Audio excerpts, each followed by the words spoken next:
Respected fellow practitioners and guests, in Brisbane, as in many parts of the world, we are celebrating Chinese New Year. And I believe, as with all New Year celebrations, most people at this time tend to think back over what their behavior has been in the past and to try to decide how to improve that behavior, to make resolutions for the upcoming year. And this is essentially what the talk today will be about. New Year's resolutions are very important, but we are also beginning a new millennium. So resolutions, correcting our behavior, are even more important at this time. As humans, as ordinary beings, we are subject to what is called the three poisons: greed, anger, and ignorance. All three stem from our attachment to self, to our lack of understanding of our true place in the universe, and to our relationship to others in the universe with us. Greed is the first of the three poisons. Greed can be essentially believing that we truly can gain things, that we can keep things. It all goes back to selfishness. We believe that this body really does exist, that it really is mine. It is me. But if we think about it and try to discover where in this body I am, it'll be very difficult to come up with the exact location. Am I my heart? Am I my arm? Is me in the mind? If we search each of these places, every place throughout our body, we cannot come up with the one place that we say the mind, me, exists. So within this body, we have difficulty finding where I am. This body is simply a combination of different parts. 2 arms, 2 legs, different sense organs. None of them is me. But in this physical body, all of them are part of me. But there is no one organ, one spot that is truly, simply the concept of me. In our mistaken thinking that we exist in this body, we tend to protect this body. We think of things that we possess as truly belonging to us.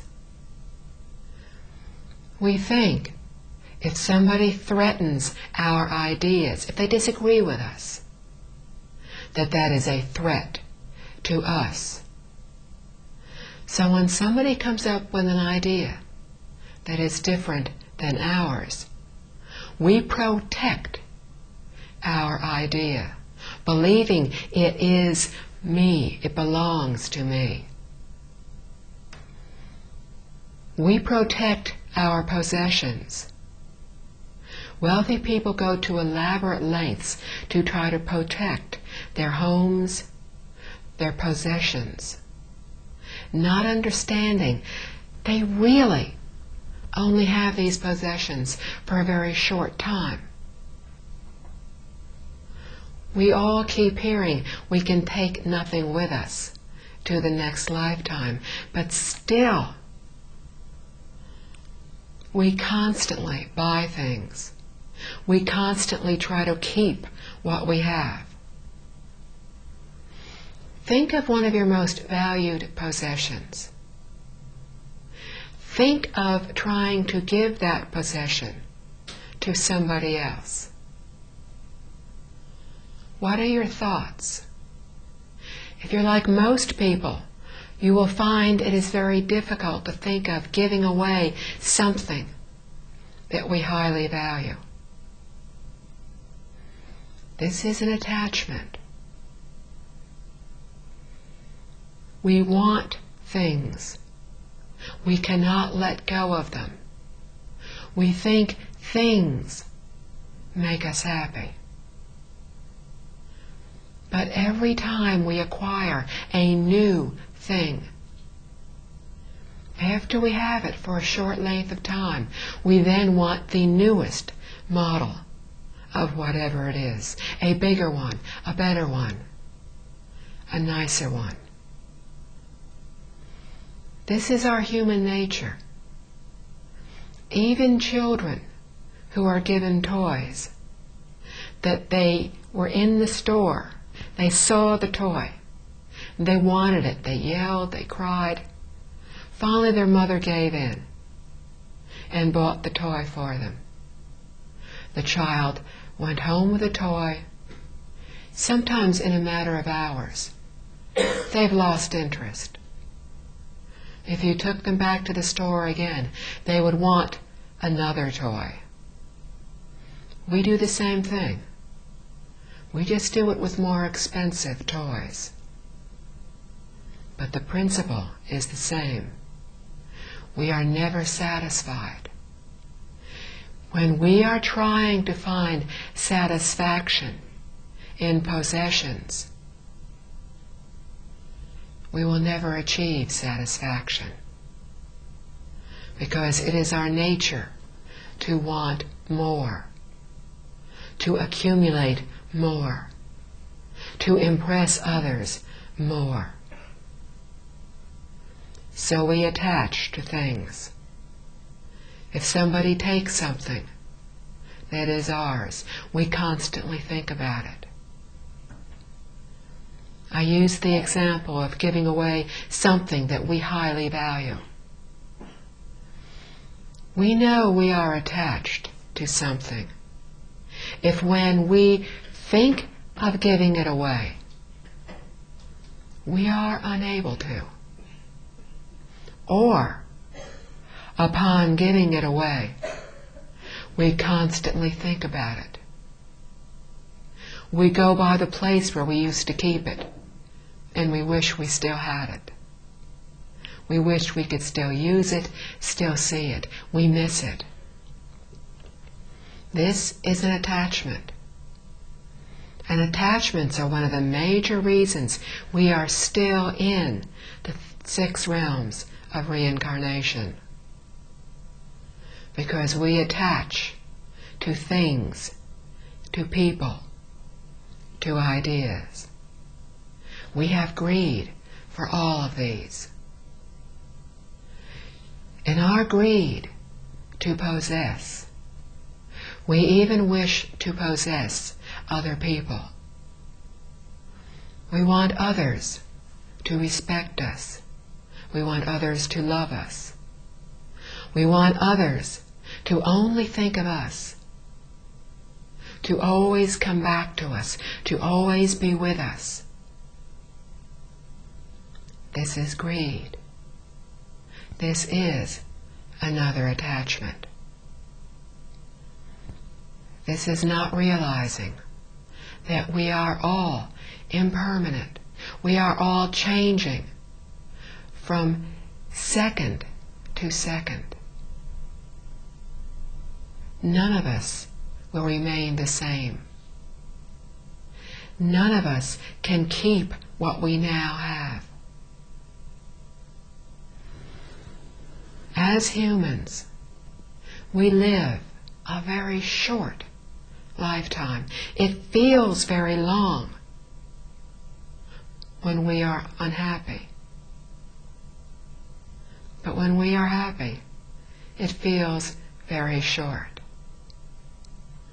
Albert Einstein, who was trying to explain the theory of relativity, defined it in words that most of us can understand. Relativity is when you put your hand on a hot stove for 5 minutes. It feels like eternity. But if you are a man, relativity is sitting next to a pretty woman for 5 minutes and feeling that it is an instant. Everything is relative. We keep nothing with us. It is all changing. We can keep something now. Somebody can be with us in this moment, but they may not always be with us. Again, we are attached to people. We want them to remain with us. When they die, we continue to miss them. We continue to think of them. We feel the very strong affinity with them. We cannot keep people with us. When we are born in our next lifetime, we will feel equally strongly about other people. And we will be born into our next lifetime within reincarnation if we do not realize how deep, how harmful our attachments are. Our attachments to people are another reason why we come back to this world. When we are dying, we can do many different things with our thoughts.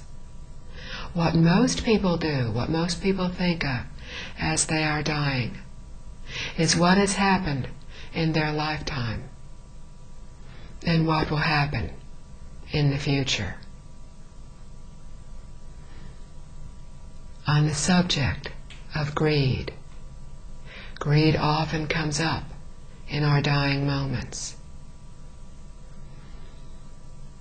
We have been speaking to a group of practitioners in Singapore, and every other week would go back to speak to this small group. The first time we went, we learned of a woman who was very ill. She would be in the hospital, then she would be dismissed from the hospital and return to her home. Most of the people within this group were friends and knew this woman. They were trying to get her to practice, to chant the Buddha's name, to take the 3 refuges of the Buddha, the Dharma, and the Sangha. Whenever the friends got together with this one friend in the hospital, they would talk about possessions. They all liked buying jewelry. The woman in the hospital, who was very sick, would borrow money from people. They would all be shopping, and she would say, "I forgot my money. Can I borrow some from you so I can buy this?" And then she had the habit of never repaying the money. The friends were all equally upset about this. They were attached to the money. They had greed for possessions, for money. One time, the last time, the woman was in the hospital. One of the friends happened to be with her. And she was lying there in what they thought was one of her normal visits to the hospital. And as she was lying there, she was thinking of one of the times she had actually loaned money to somebody else. And she had loaned that person some of her jewelry. And as she was bitterly complaining that this person had failed to return the jewelry. At that moment, she died. The friend who was with her said within 30 minutes, the woman who had died had turned a very dark gray. If we are very angry as we are dying, that anger will lead us down into the hell realms. The appearance of this woman right after she died was very bad. It would seem to indicate that she had been born into the hell realms. Her face looked very angry, very upset. It was contorted with her anger. And that is how she died. She died this way because of greed.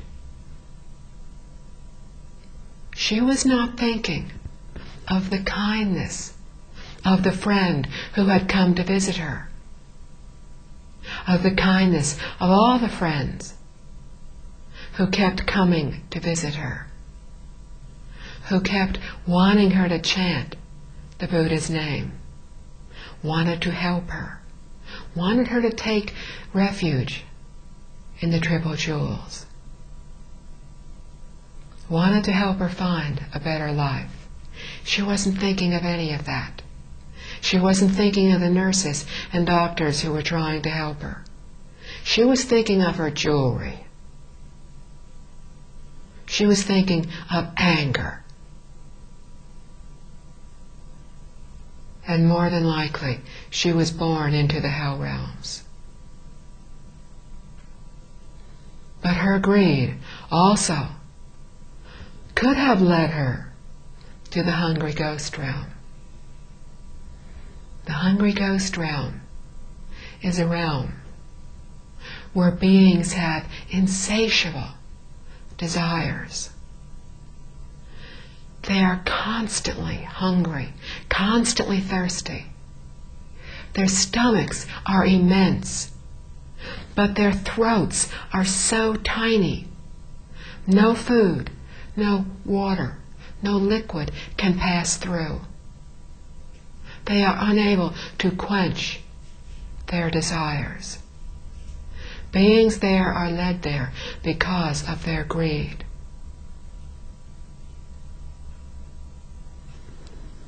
Greed ties us to reincarnation. Greed leads to so many wrongdoings. Because of greed, we become angry because others take something that we want, or others have something and we want it. We become angry because we think this cup is real. This cup can be mine. And when someone takes it, even when we give it to someone, more than likely, we keep thinking about it. The Buddha told us that greed is one of our most severe problems. But out of his great compassion, he taught us a way to counteract our greed. It is the first of the 6 paramitas that bodhisattvas practice. To counteract our greed, we can practice giving. Again, think of one of those most valued possessions. Think about trying to give it away. Think about whether you would miss it, whether you would want it back. If we truly give something to others, we give it without thinking. They need it. We give it to them. Somebody is thirsty. Somebody says, "That's a beautiful cup. I'd like to find one like that." And we say, "Here." And we give it to them. True giving is giving it to the person without any second thought. And true giving is after we have given. We don't miss it. We find another cup. We do not think of it. Every time we want to drink water, we do not think, "I wish I had that cup." When we practice giving, we can start out with something very small and keep giving. We live in a very affluent world. We have many possessions. We need very few. We can only wear so many clothes. We only need so many clothes to protect us against cold weather, to be comfortable in very warm weather, to protect us against rain. We only need a small house, a small home. We only need so many things in that home. We don't need a lot of things. We can practice giving. Initially, if we find it difficult, by giving small things. Start by giving what you haven't used for a while. If you haven't used something for 1 or 2 years, do you really need to keep it? Are you really going to use it in the future? Do you have something else you could use instead? If so, give it away. There are always people, even in this affluent world, who need things, who truly need things. When we practice giving, and we do so as the Bodhisattvas do, spontaneously, then after we have given, we will not feel regret. We will not feel a sense of loss. We will feel quietly happy because we have helped another person. We did not need it, and we have helped someone else. Next, practice giving things that you do want. Maybe something you have had for many years, something you use every day, many times during the day.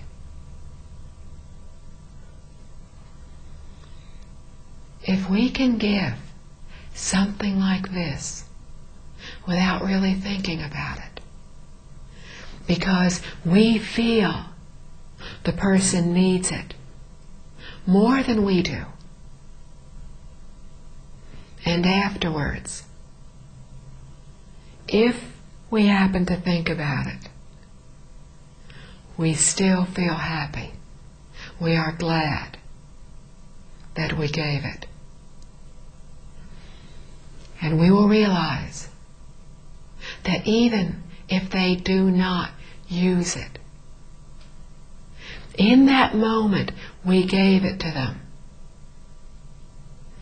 We gave them a gift of loving kindness.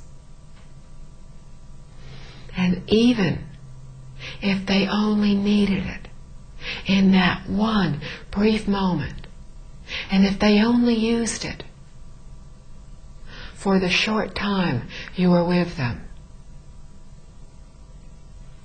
And then if they never used it again, we can still be happy, knowing that we are beginning to sever our attachments, and that we are one tiny, tiny step closer to severing all our attachments, all the things that tie us to reincarnation.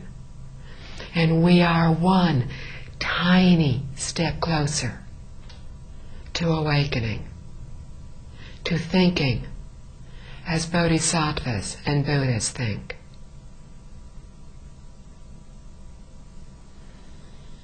We can practice giving of our possessions. We can also practice giving of our physical strength. This giving is another form of counteracting greed.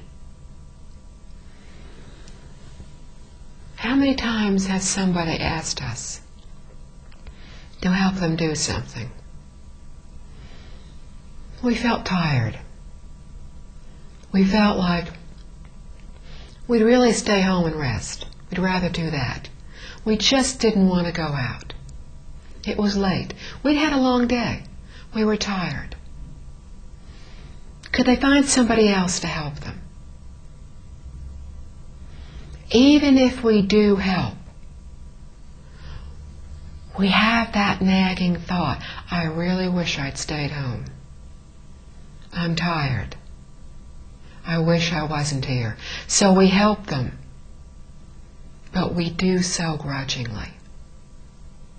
We keep thinking, I wish I was at home, relaxing, comfortable, not having to do this. After I do this, I'm going to be very hot, very tired, very uncomfortable. This is greed. This is thinking this body is important. Keeping this body comfortable is important.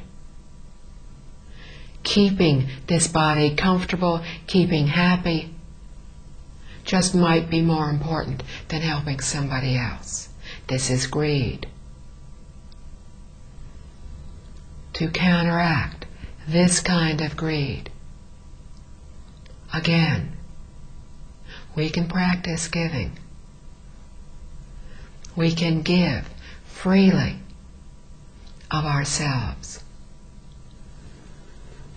I'm sure all of us have friends, people we know, people we respect, who when somebody asks for something, or it just looks like somebody needs something, this person we respect doesn't even think about it. They automatically help the other person. And when we think about it, we will realize this kind friend, this kind person that we respect, this very good role model for others, was probably even more tired than we are. But this person is doing much more than we are. And if we think about it, we will realize this person doesn't seem to get tired.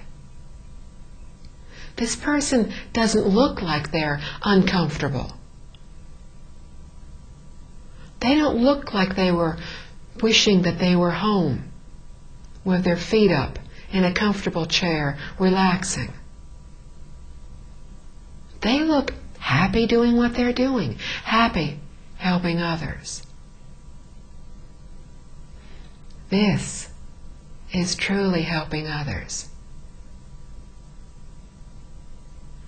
We will be overcoming our greed when we too can help others spontaneously. When not only do we help people who say, "Can you help me?" But more importantly, when we don't even wait to be asked, when we just do so. We can practice giving when we see somebody is upset. And we walk up and we hug them, or we smile at them. We instinctively give them whatever they need to make them feel better, when we ourselves, very honestly, did not feel like smiling and felt like we might need somebody to help us. But in helping others, it will be just as good and even better than if somebody had helped us. When we give in this way, when we give as bodhisattvas do, we will not feel tired. Even if we felt tired when we began doing something, as we do it, we realize we're no longer tired. We feel alert. We feel happy. We feel calm. We're not worried about all those things we were an hour ago. We're concentrating on helping others. We don't have a lot of wandering thoughts. We're not getting upset.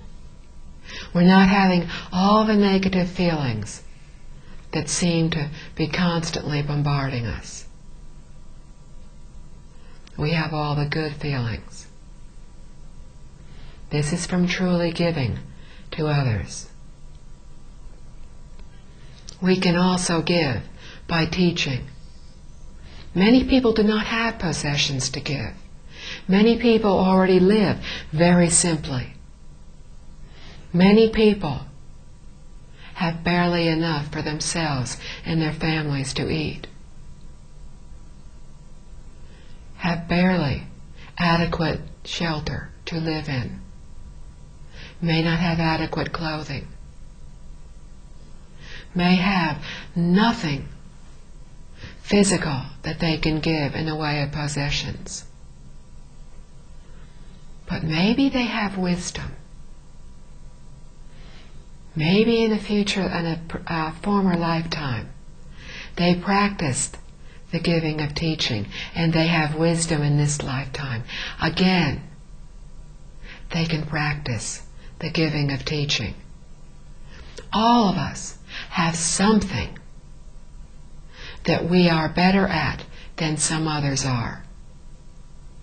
It doesn't need to be a major teaching.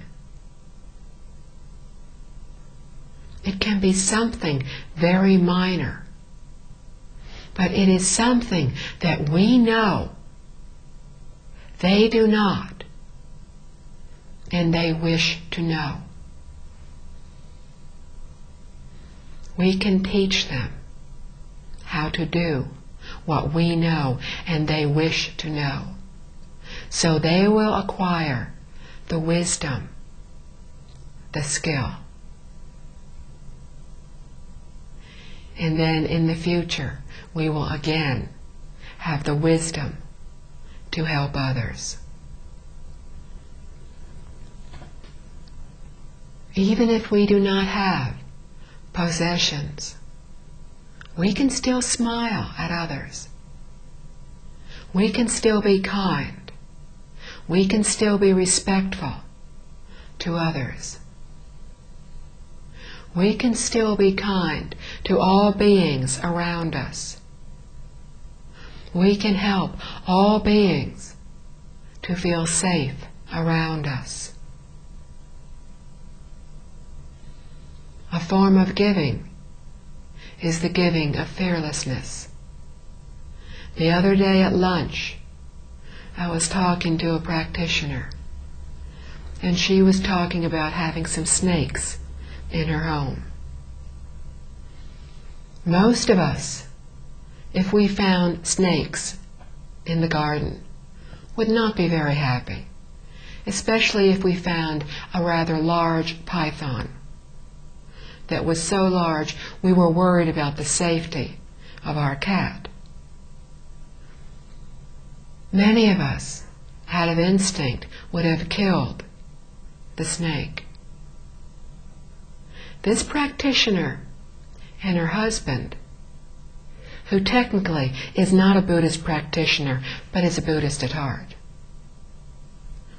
called a person to come and catch the snake. They asked, "What are you going to do with the snake when you release it? Where are you going to release it?" And he told them that he was going to take it far from where people were and release it back into a natural habitat.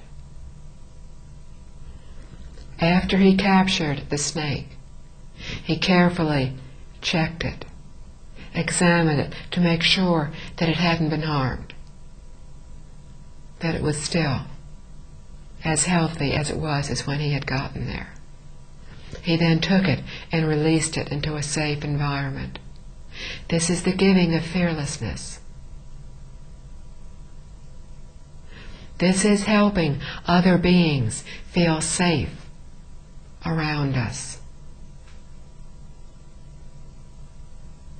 Because this giving of fearlessness, of safety, was not given to just one being, to this snake.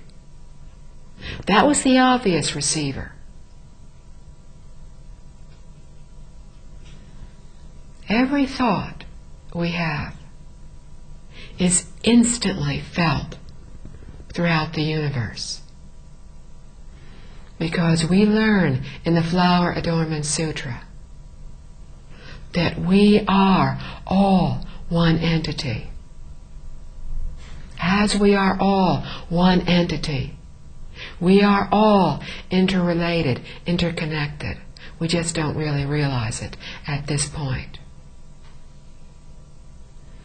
But every thought we have is instantly felt throughout the universe. One thought of kindness, of saving a life, in this case was actually possibly saving two lives, that of the cat and that of the snake.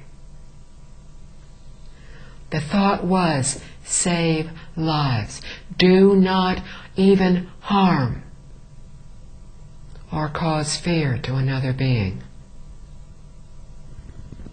This thought of compassion, of loving kindness, was giving.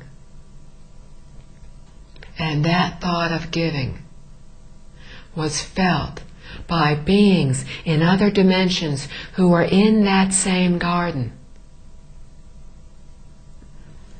was felt by beings on the other side of the universe.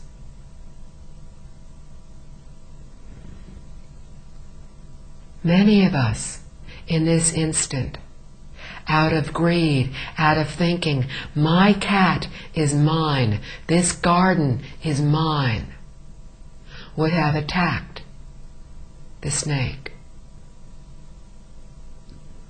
But the thought was not of greed. The action did not arise from greed. The action arose spontaneously from loving kindness and care. It was giving, as bodhisattvas give. When we give this way, gradually, we will find ourselves feeling good after we have done that. And even though we should not attach to our emotions, good or bad, we are still very much ordinary beings. And in the initial stages of giving, we will feel gladness and joy after we have truly given. in time, after we have practiced our giving more and more, after we find ourselves able to give away our most valued possessions, after we have found ourselves looking at what we have always valued, maybe we have had it most of our lifetime, but we look at that possession and we think, who would like this? And we give it to that person. As we do this more and more, we will find ourselves thinking less and less of what we have done. The Buddha's teachings are unbelievably profound, unbelievably simple. They can be as profound as all the teachings within the great Buddhist canon, all the teachings of the Buddha. They can be as simple as eradicate all that is bad, embrace all that is good, purify the mind. First, we stop our greed. We start to eradicate that which is bad. Because our greed leads us to all the other poisons, leads us to life after lifetime of suffering, trying to hold on, trying to gain things, other people. Not truly understanding we can gain, hold on to none of these. But that greed is very deep within us. And we have many bad habits over many lifetimes. So initially, when we practice giving, first we try to eradicate the greed. We feel the happiness from giving something to somebody, and that is a good first step. Gradually, as we continue to embrace all that is good, we will find ourselves thinking less of how we feel happy after doing something, because very honestly, that happiness is still a form of greed. It is a less harmful greed, but it is still an attachment.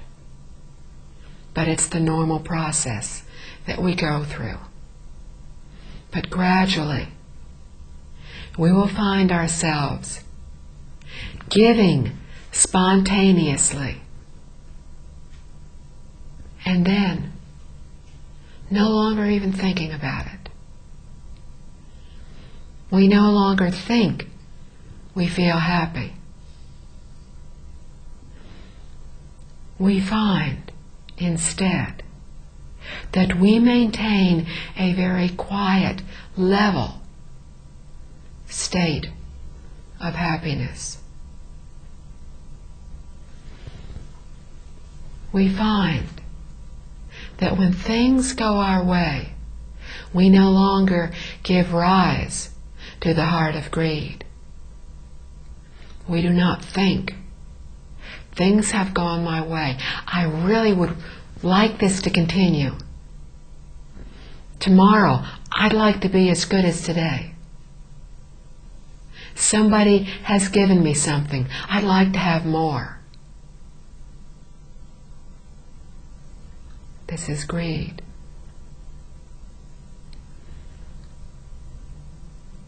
I have said that anger comes from greed. Anger is another reaction of greed. If we are greedy and things do not go our way, then we can give rise to the heart of anger.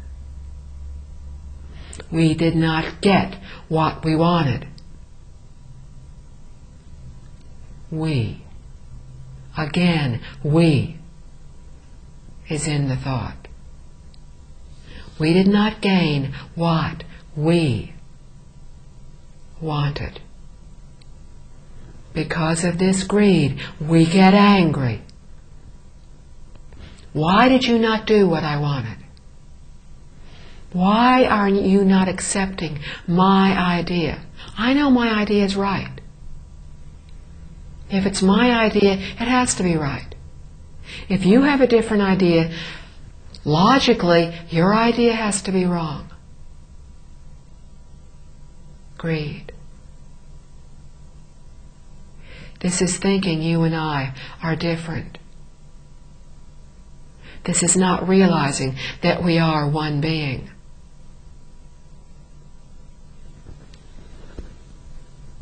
When we encounter situations that are favorable, try not to give rise to the heart of greed. Try to be quietly happy, unattached with what is happening. But much more often, things will not go the way we want. More people will want to do something differently than the way we want to do it. So we will have to go along with their way. This is when we need to not give rise to that heart of anger.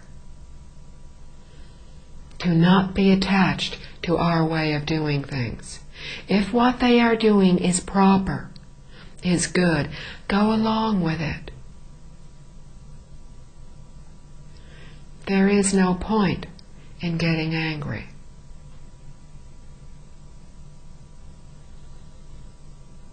Think of what it felt like to be happy. Think of what it felt like to give in to anger.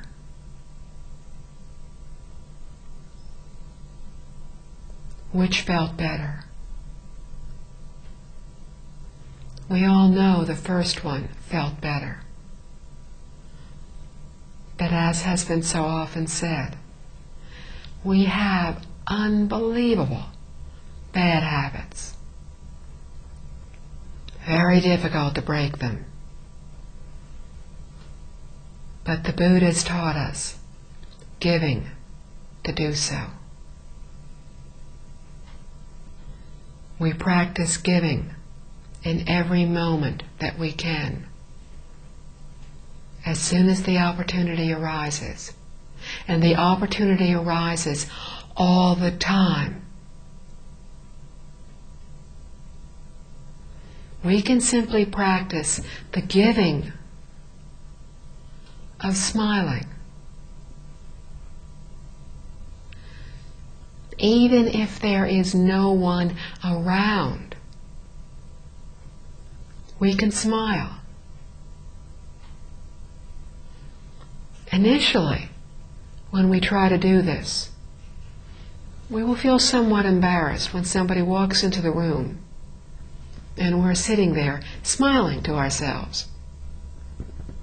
Our first reaction will be a slight touch of embarrassment.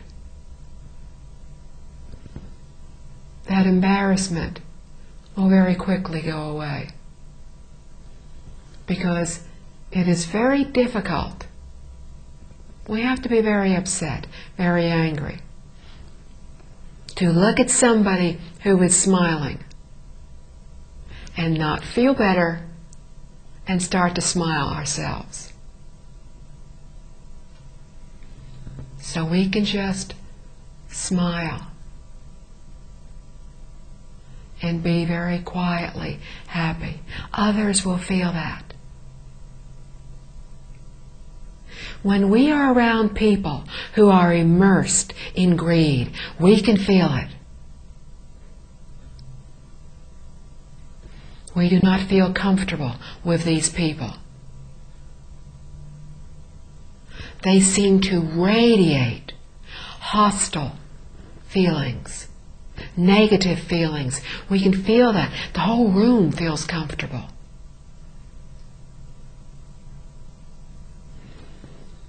When we are with somebody who practices giving, we can feel that. And we feel happy just being in the same room with them. We can feel the vibrations from their thoughts. There are other beings in this room. We cannot see them. Some of them can see us. Even when we are alone in a room where we think we are by ourselves, we are never alone. There are always other beings with us. There are always other beings who can sense our thoughts if they do not know our thoughts. When we are quietly giving a sense of joy, we are making them and all others happy. We are helping them to feel secure, safe. If we practice giving, if we start to eradicate our greed, others will notice. They may not say anything. They will notice. And they will notice that in our giving, when others give, the giver, the true giver, is the happier person. This is how we can teach others, by never even saying a word. This is to truly teach others, because this is the best way, by setting a good example. If someone tells us to give, but they do not give, we really do not believe what they say. But if we just see somebody who seems to have so little, but who is constantly giving things away, see somebody is not eating very much and says, "Here, have this." Learn from their example. This is the good teacher.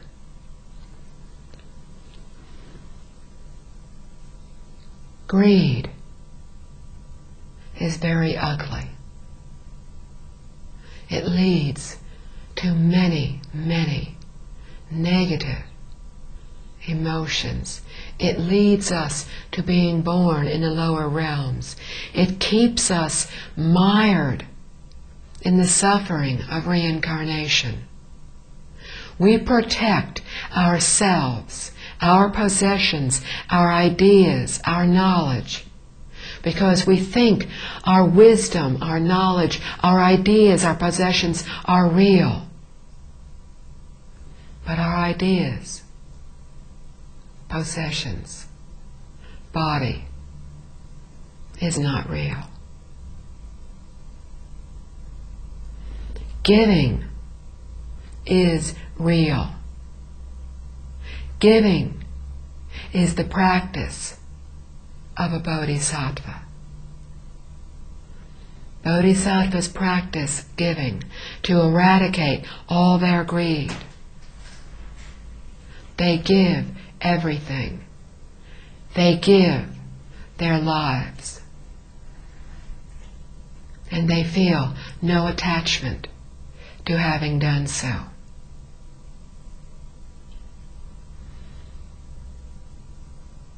With the exception of the mother and her child, the parent and the child. Very few of us are able to give our lives for another. But surely we can start giving teachings. Surely every single one of us can smile at somebody else. Surely most of us have things that we can give to others. In so doing, we will feel happy. We will begin to feel free.